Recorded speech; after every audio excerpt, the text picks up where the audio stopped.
In Titus 2, older women are commanded to teach what is good so they can help younger women love their husbands and children. On today's show, you'll hear from older women who will share timeless, relevant biblical wisdom and personal, profound life experiences to help answer your questions and teach what God says is good so you can be the wife and mother you were created to be. Welcome to another episode of Older Women Likewise.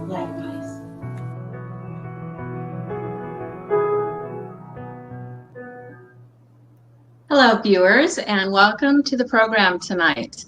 Tonight, we're going to talk about finishing strong. So it's the end of the year, and we're going to talk about some things that are related really to the end of life and what we can do to finish strong in this life with our walk with God, and also the beauty of interdependence that can sometimes be experienced towards the end of life to an even greater degree. And as older women, we'd like to each offer one inspiring piece of advice to the next generation. And so before we get digging into all of that, I would love to welcome this beautiful panel tonight. Jill, I hope you're feeling better this week. Thank you. Yes. I still have just a little lingering cough. So Okay. see if I have to mute myself later. Very good. Thank you. All right, and Colleen, anything new going on in your life? Anything that's been grabbing your interest? Just had a Bible study about an hour ago. We studied Korah's rebellion in the book of Numbers.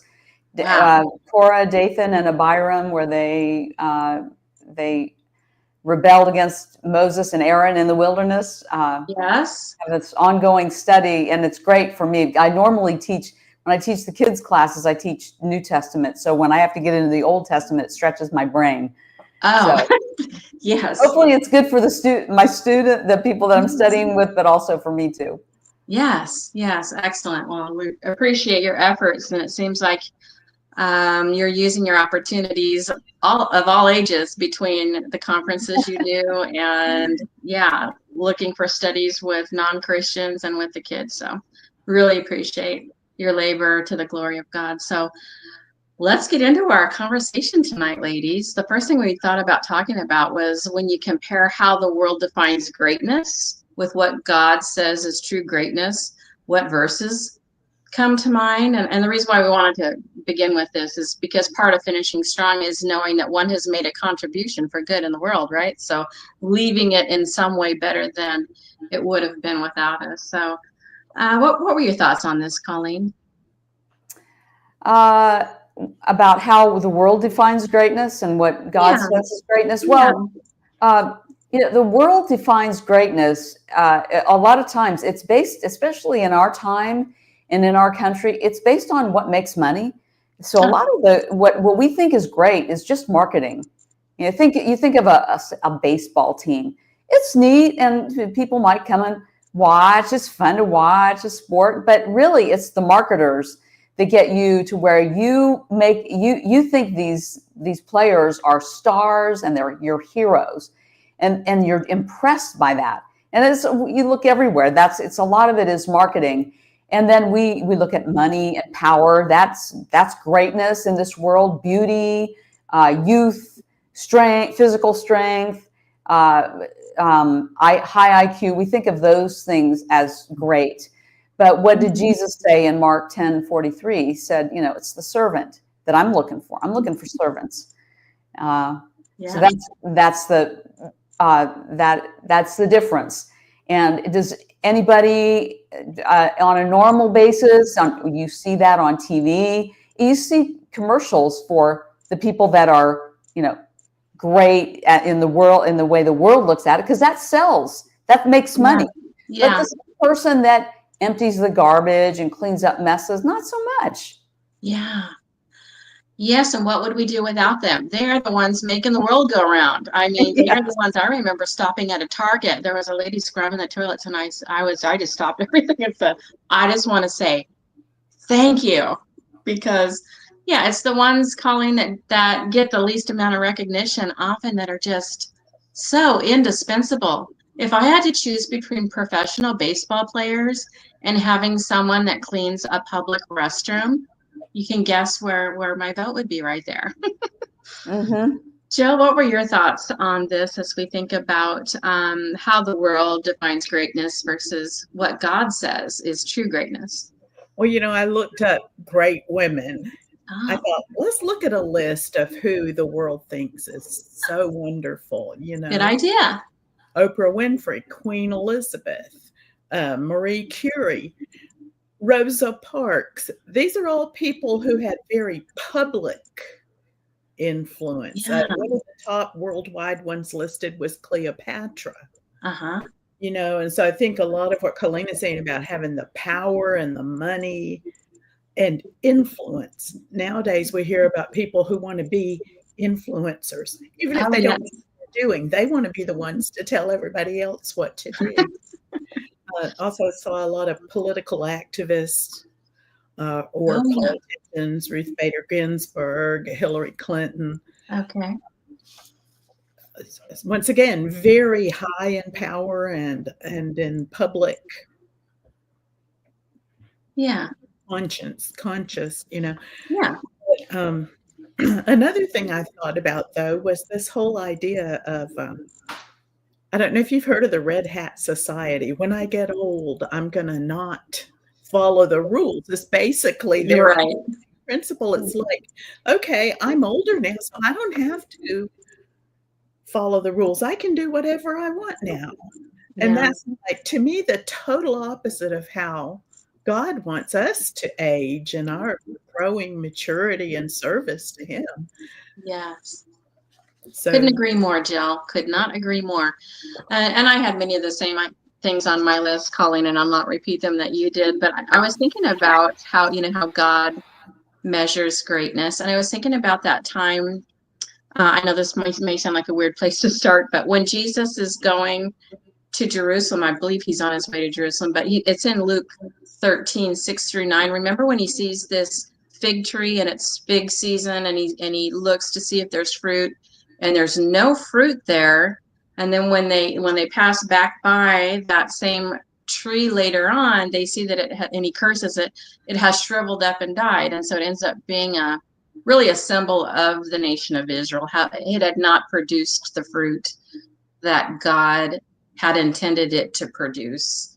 And really, even though that did apply to the nation of Israel, I think that same principle holds true, is that to this day, God still expects fruitfulness from his people. Like even Jesus marveled at the great faith of the Roman centurion in Luke 7:9, who fully trusted, even without physical contact, that Jesus could heal his servant. Okay, so there's one quality. Jesus, the Son of God, marvels at him about his faith. And so there's a beautiful, virtuous thing he had within his character. And so still today, when we have selflessness, gentleness, humility, mercy, compassion, love, goodness, kindness, fruits of the Spirit and the other mentioned Christian virtues, those are the things that make us great in the sight of God.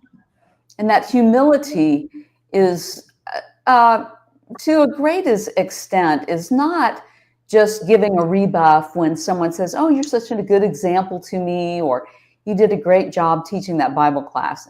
Saying, oh, no. That's what I think that sometimes people think that's humility, and maybe that's a little flavor of it. But really, to me, it is about what kind of messes will you clean up? What kind of work will you do? What do you say no to? Is there something that someone of the other gender or another station in life should be doing and not you? I've started thinking of things that way, instead of this little kind of verbal humility, but really, like, what will you do? Will you clean up something stinky, like Jesus washing the apostles' feet? That was nasty. And it was socially unacceptable for him to be doing that. Yeah. But he did it anyway, even though he was rebuked for it. Totally agree. There's all kinds of ways you can see humility. Jill, did you have something you wanted to add to that? Yeah, I had gone to 1 Peter 3. Okay. And so that really goes with us. In verse 4, it says, "But let your adorning be the hidden person of the heart, with the imperishable beauty of a gentle and quiet spirit, which in God's sight is very precious. Mhm. For this is how the holy women who hoped in God used to adorn themselves, by submitting to their own husbands, as Mhm. Sarah obeyed Abraham." So there's an example of what it is. So I kind of feel this every day. I was thinking along the same lines as Colleen about, it's not so much what you say, it's what you do. If someone Mm. asks you to do something and you don't feel like doing it, do you do it anyway? Yeah. Yeah. Yeah. And we hear a lot in our culture right now about equal opportunity, but can you think of a more equal opportunity than to grow virtue? Like, every single person has the equal opportunity to respond to life in such a way that you obtain the most precious thing that exists, and that's the favor of God. You can be great in the sight of God, no matter who you are. And isn't the beauty of it, you can be great by doing small things. Yes. It Yes, he looks at doesn't that have to humble. be worldwide renown, Uh-huh. for Yeah, God. the widow's mite, right? Yeah. All right, so here's another thing that we thought we'd talk about tonight. So as we continue our conversation about finishing strong. So, I mean, the truth is, at least on some level, even when we've done a good job of trying to take care of ourselves throughout life and getting exercise and eating right and all of that, in the last stages of life, sometimes we lose the ability of being self-sufficient, as self-sufficient as we once were.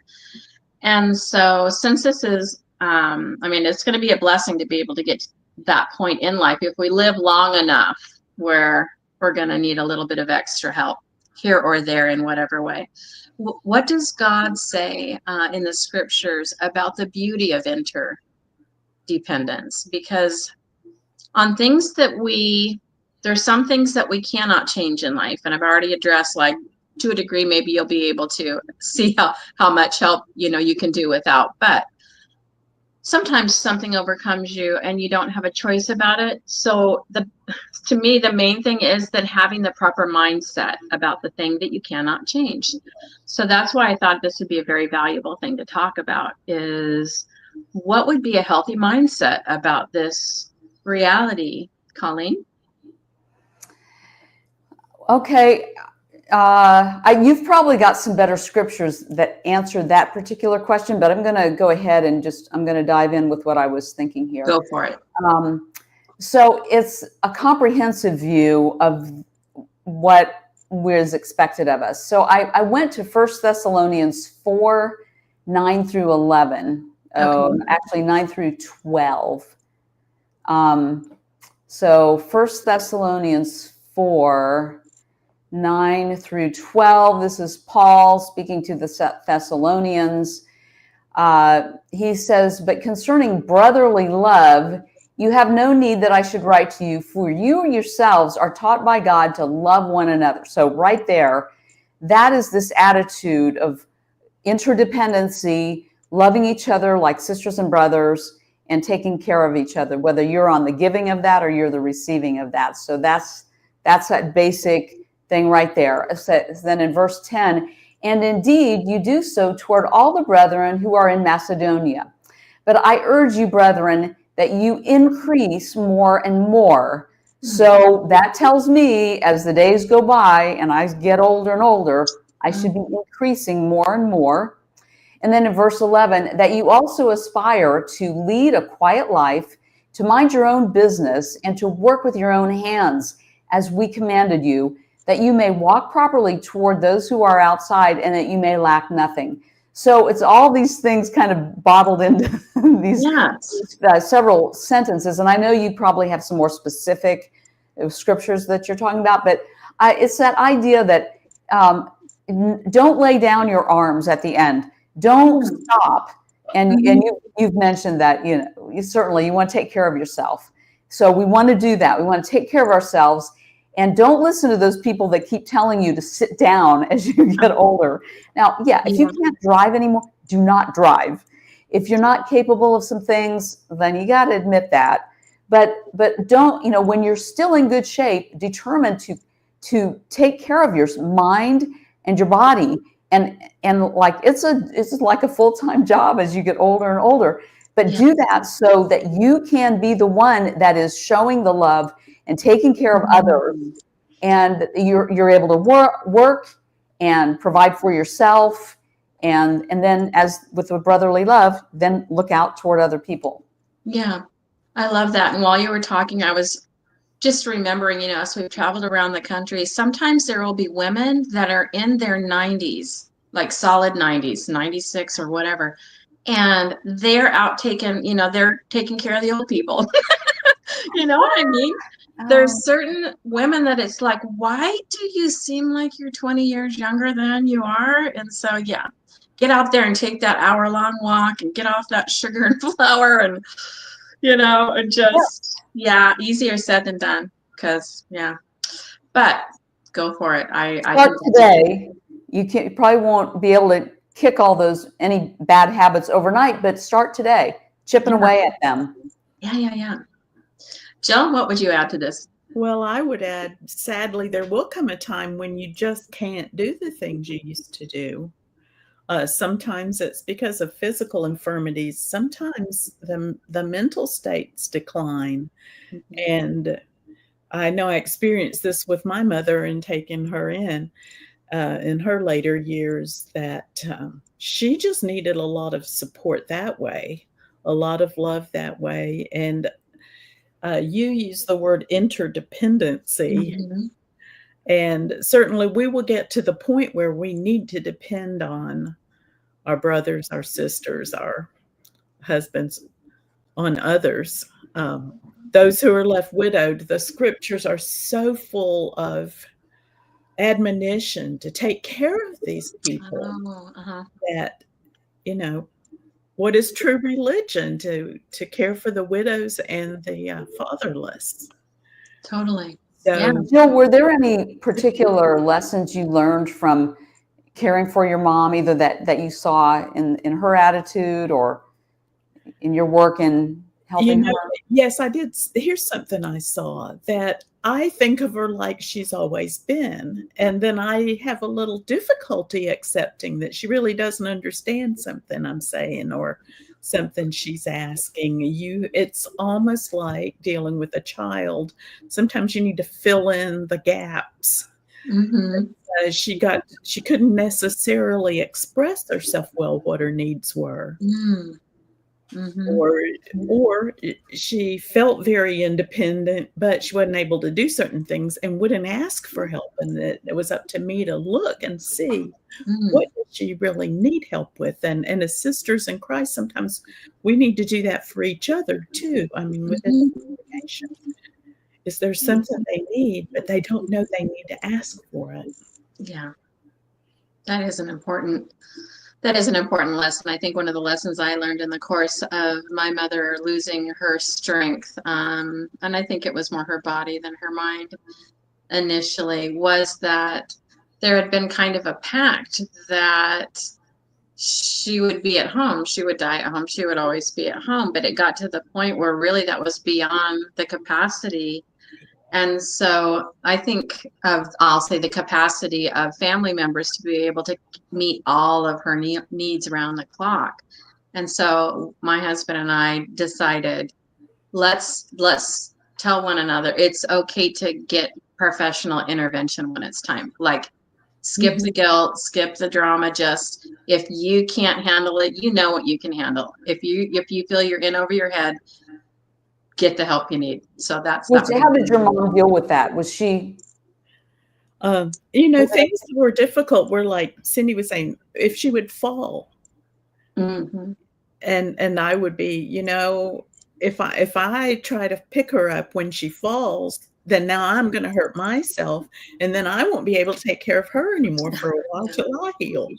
Yeah. So it's a very real and very tangible things and there's no two cases that are identical. There's principle. I mean, you just have to you have to reinvent it every time because yeah, there's no two situations that are the same. So it's a tricky thing that we deal with as we're, but we do need to, it's very important to God that we honor our parents, right? And tend to their needs. And even if that means getting outside help to do so.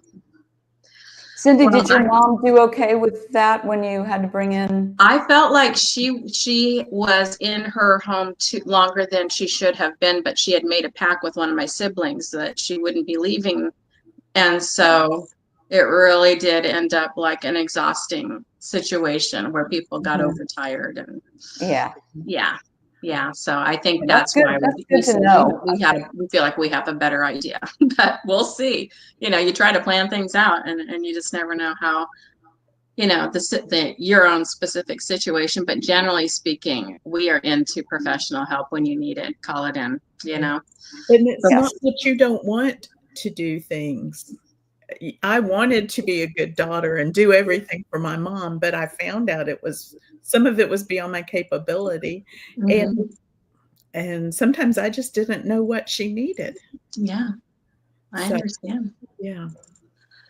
Well, my answer on this in terms of like the interdependence, I went all the way back to Genesis. Is like even in the first relationship, God loves interdependence, right? She is Adam, Eve is Adam's helpmate. So it's been around since the beginning. And I love, this might parallel your point, Colleen. In Galatians 2, I love that we are told to carry one another's burdens. And then this way we'll fulfill the law of Christ. And then 3 verses later, we get this balance is given to that mandate. And I think it's there in case so that nobody gets exploited. A helper, you know, gets exploited because it says then each one should carry his own load. So it's this beautiful, it's this beautiful determination of when are we going to, you know, we shouldn't put things on other people that we really should be taking care of ourselves. But yet there are times when we volunteer to help each other with one another's burdens. So there's interdependence there without necessarily taking undue advantage of one another. There in Galatians chapter 6. I was thinking about how helpers are rewarded for helping, right? If this is a virtue, this is even a cup of cold water, you know, in the Lord's name given, that you'll be rewarded for that. But without someone to help, how could there ever be helpers who are rewarded for helping? So that is something to tell yourself. If people are needing to help you more than you wished you needed, you know what I'm saying? Like you really wish you didn't need this help, you know, be at peace knowing that you're providing a situation where you are setting people up to be rewarded for helping. So that would be one mindset to try to maybe to get through that. And really it's an opportunity, if you think about it, like every other human experience, it's an opportunity to humbly confess our interdependence really ultimately on God and acknowledge that even during a physical setback, God is as good as he's ever been. You know, that, you know, we miss these things we used to be able to do, but God is still good, and being loyal to God, even through the loss of any kind of physical setback. So let's talk about who we have seen finish strong. And that has inspired us to do the same. Colleen, have you seen anybody finish strong in life? Okay, they're not finished yet necessarily, but finishing strong. They're far along. I have 2 people. One is a woman that is a Christian, and she is in her late 80s. She helped me teach Bible class, and she took a couple of the class periods, and she stood the whole class period and taught basically an overview of the whole book of Acts.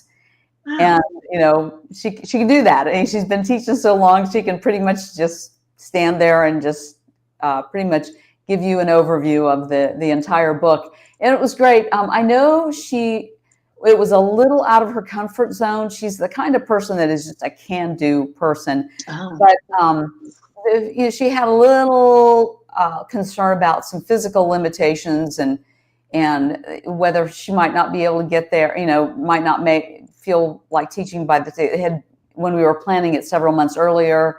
And I said, well, don't worry about it. We'll go on if you're not here.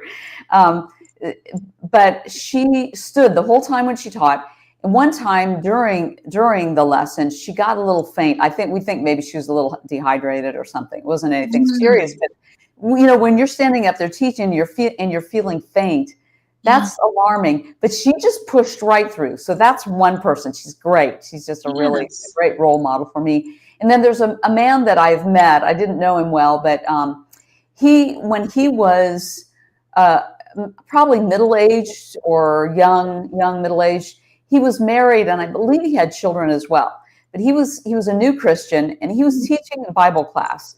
He was teaching on the teachings of Christ as far as what Christ teaches about marriage, divorce, and remarriage. And while he was teaching this, it dawned on him that his marriage was not scriptural. Wow. That he had been married before and had divorced his first wife.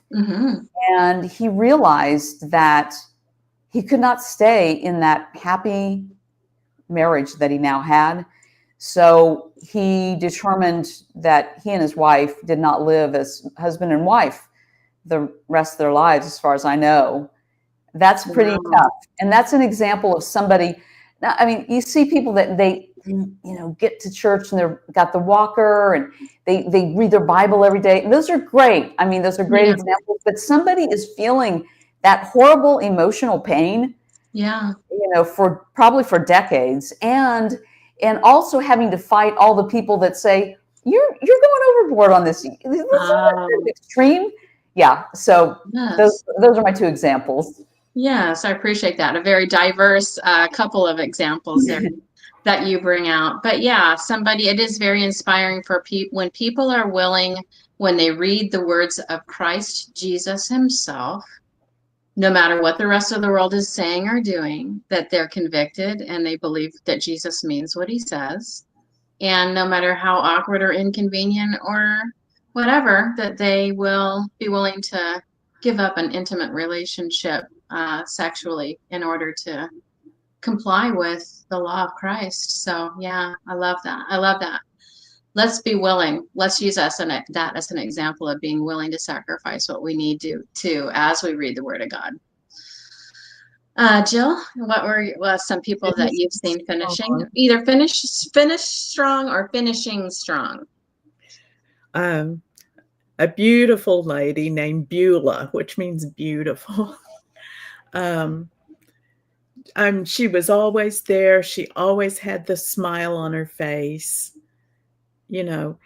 Always a pleasant word, always helping people. When it got to the point in her old age that she was bedridden, she would still, always be smiling when people would go and visit her, and she'd be writing cards to other people.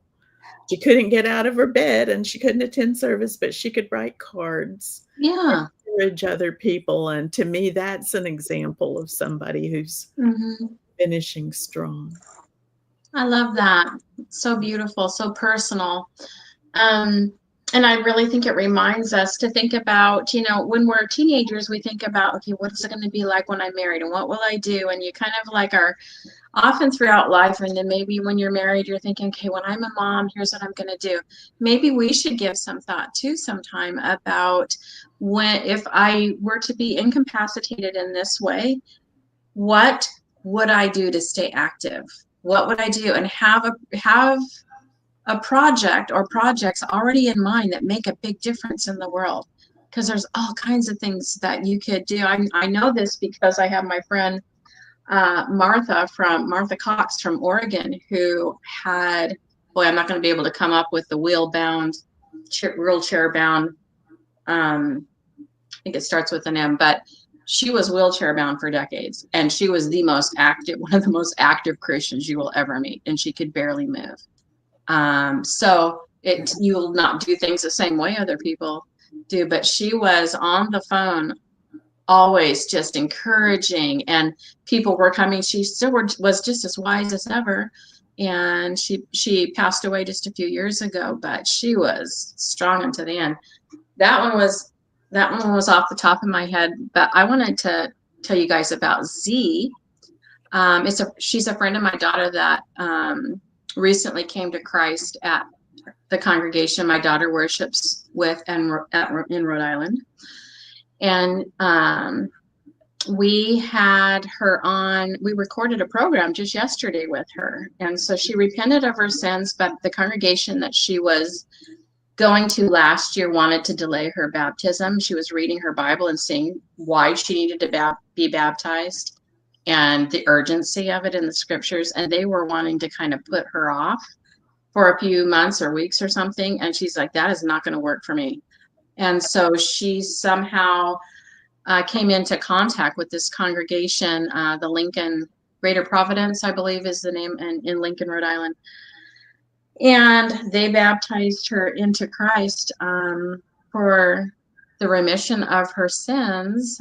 And so she's been through a lot. I think she's about 33 years of age, and she's dying of cancer. And so the program we recorded together to air last week is called, here's the name of the program that'll air a week from tonight: Faith, Transformation, and Hope, Z's Journey from LGBTQ to Christ. And so tune in for that. After we recorded yesterday, I think we're going to plan for a part 2, because basically Z told her story and everything she had been through, from homelessness to just abuse, all kinds of just a heartbreaking story. But she is on fire for God, like just about no one else I've ever seen. Yeah. And she is out to reach out to young people that are in the same social circle she had been engaged in while she still has time. So she's already been through chemo a couple of times, and her kidneys are shutting down, and she wants to bring young people to Christ. So we are handing the microphone to her as often as we can here on Older Woman Likewise. She is bound and determined to finish strong, and it is a beautiful thing. The other person, how are we doing? 32 minutes. Oh, goody. So the other person that I wanted to share was Matthew Basford. I'm sure you guys probably sing some beautiful hymns written by Matthew Basford. He wrote Exalted and some other just gorgeous hymns.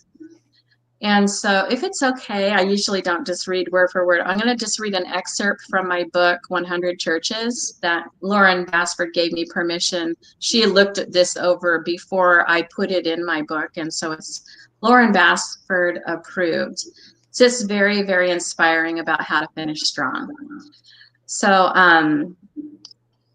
I'll start here. Matthew had actually rallied back to a more conscious state for a few more days following the aforementioned crying out for his swords. The part of that rallying was due to a very skilled nurse by the name of Glenethea. How about Glenthea, I believe.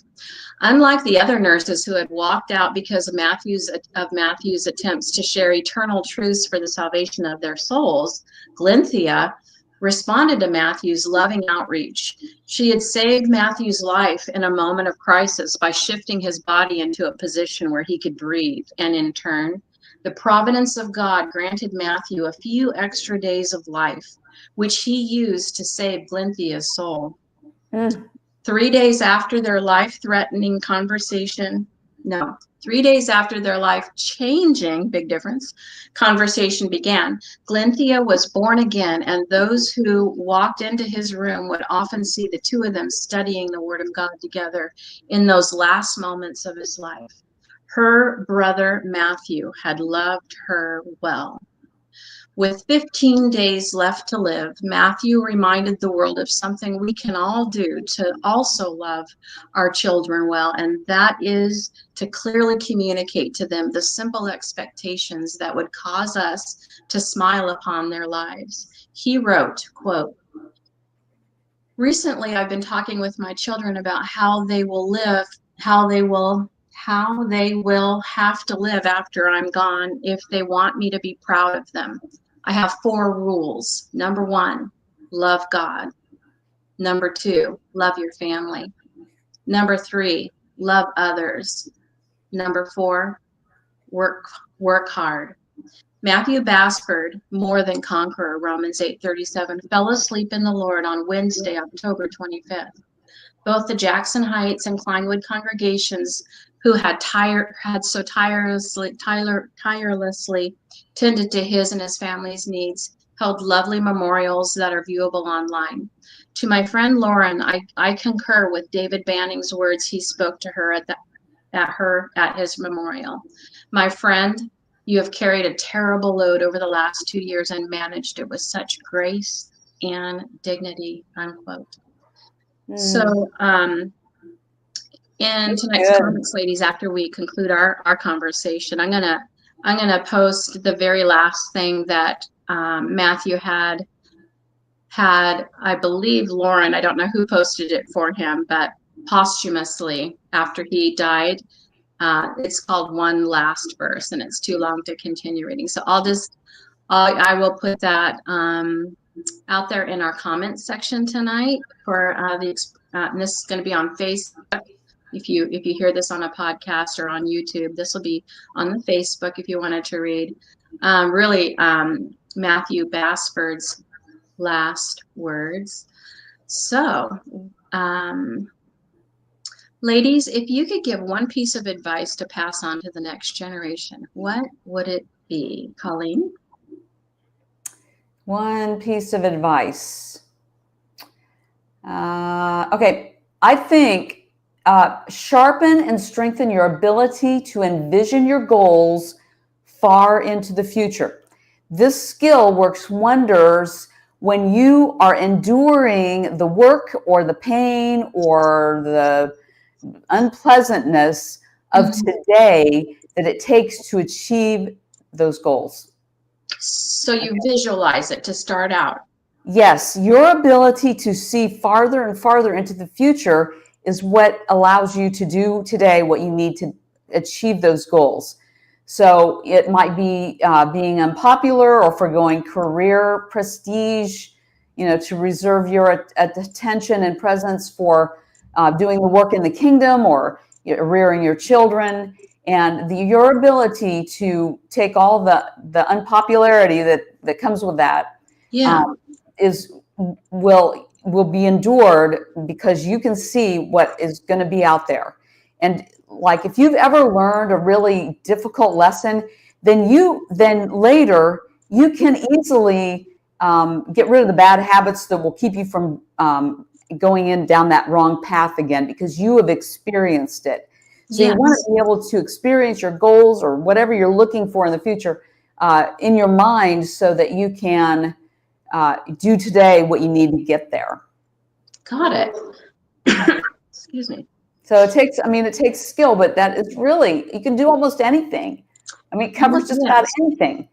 Yes, and I like the idea, like instead of having noisy television and stuff in the background, visualizing what you're saying, imagining like, oh, what challenge might I encounter? Oh, if I were to encounter that, I would do this. And as you're thinking about those goals, kind of like problem solving ahead of time and visualizing yourself being successful and why are you successful and kind of thinking that through and playing that out. Yeah, I could see the value very much. And thinking, I'm not going to do that today, but going, no, Colleen, no, if you don't do it today, then you won't do it tomorrow. And if you don't do it tomorrow, then you won't. And you just got to get back to the task. Okay. So following more your will and your conscience over your body or your necessarily your feelings, or you're going more by impulses. Yeah. Impulses. Got it. I like it. That would really change the world. That would change. Science shows that kids that can do this, if they can forego the cookie or donut now to get 2 donuts later, they will do well later in life. The little kids that can do this. Science. That's science. Yeah, love it. Jill, if you could give a piece of advice to pass on to the next generation, what would it be? I would say there's only one that you have to please. A lot of people want you to do what they want you to do. And so people will be tugging at you. but you only have to please the Lord. You have to want to please the Lord. And he's given you all the tools you need in order to be able to do that. Yes. So seek it, find it, treasure it, and try not to get distracted from it. And when you please the Lord, sometimes you have to choose pleasing the Lord over pleasing others. It's like Yourself. Other times, and most of the time, when you're pleasing the Lord, you're actually, the ripple effects of that is that you do others that much better as well. Like that you're serving others also. Right. That he expects that of you, and you can learn and grow in that. And you're also denying yourself, kind of like what Colleen's saying. Your goal is to make it to the end of heaven, and you may have to give up some things along the way, but just keep your eye on God and what his goals are. Yeah, I love it. I love it. I said give one, and then I'm like, why did I write down several answers? That's not fair. I don't know. Only when I read this to you, what one piece of advice, and then I'm like, okay, which one of these am I going to say? I'll say, don't make life harder than it has to be. Realize that this is the main thing, that sin ruins everything. So if you have a problem, locate what, if any, that sin might be. Likewise, if you have a problem, there's a virtue that's the answer. So locate the virtue or virtues that would resolve or at least help you cope with the problem. So sin ruins everything. Virtue is the answer. And then just, do you guys mind if I cheat and say a couple of my other ones? No, I want to hear. Okay. If you have a problem, there's a virtue that's the answer. I guess that kind of plays into it. Locate the virtue or virtues that would resolve or at least help you cope with the problem. Okay.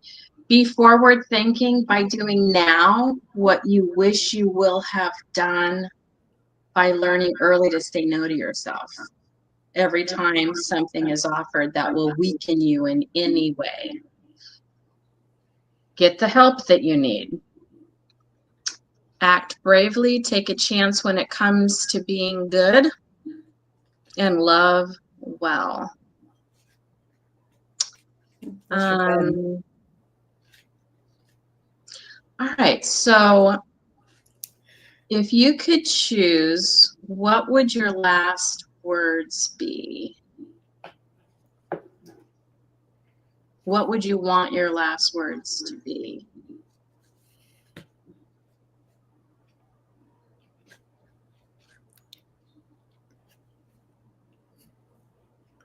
Am I on the right thing here? Yeah. Yes. Yeah. Okay. Sorry, I was losing my spot. I couldn't come up with one thing, I thought. I put Luke 23:46, Father, be merciful to me, the sinner. Into your hands I entrust my spirit. Well, that's implying that you're about ready to go. That's true. And sometimes it's coming at you and it's a Mack truck. And God knows, but we don't know the circumstances of our demise. I was thinking about Stephen, when he was stoned to death, and his last words, Father, forgive them. Yeah. How beautiful is that? So beautiful. But thinking of somebody else, not myself, that would be what I would hope for, that I wouldn't be feeling sorry for myself or upset in any way, that I would be looking forward to the next phase. Yeah. Would you add anything to this? Anybody else have anything to add? I was thinking more in terms of the Mack truck or the Widowmaker heart attack.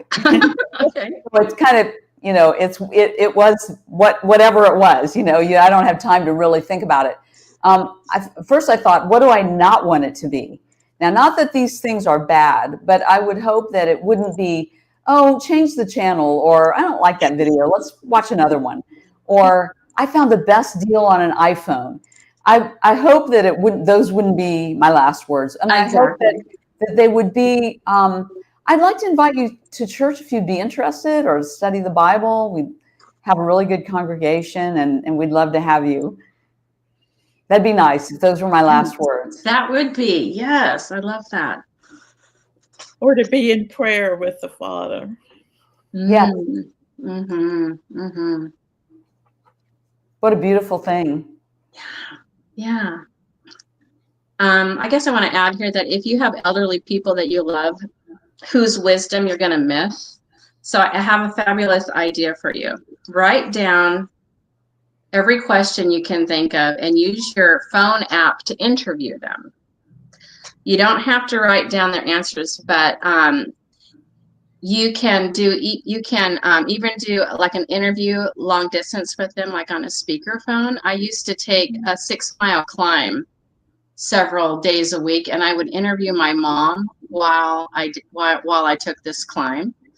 And she really enjoyed it, and so did I. I mean, we both really, really loved that. And I used some little snippets from that interview with her to include in a video that I made in her honor that I played at her memorial. Does that make sense? Mm-hmm. So I recorded some of those little conversations that we had on those long walks I was taking, because I had her on speakerphone and she said I could record her. And so, are you going to be out of breath during this interview? I was sometimes out of breath. It was like, okay, you need to talk, Mom, because I'm climbing up hills right now. So it's all you right now. But yeah, and so I recorded that, and then I ended up using those words in her memorial, and it's like a video. I did like a kind of like a music video of her life kind of thing, and so I used this part in her memorial. So I thought we'd play that. We're at the end of our talk tonight, so that you could see what this looks like. And so at the memorial, it was very, very moving, I think, for those that were a little surprised to hear her voice again. And it was after kind of one of those music videos that kind of showed her life and played music that she had grown up with and that kind of thing. And it was kind of towards the end of that video. And so, as a side note, she had throat cancer, so her voice is going to sound a little bit unusual. And so you might be curious about that. And so that's what that is. And so we'll let her final words be our final words for tonight's program. And thank you so much, ladies. Good night. Good night.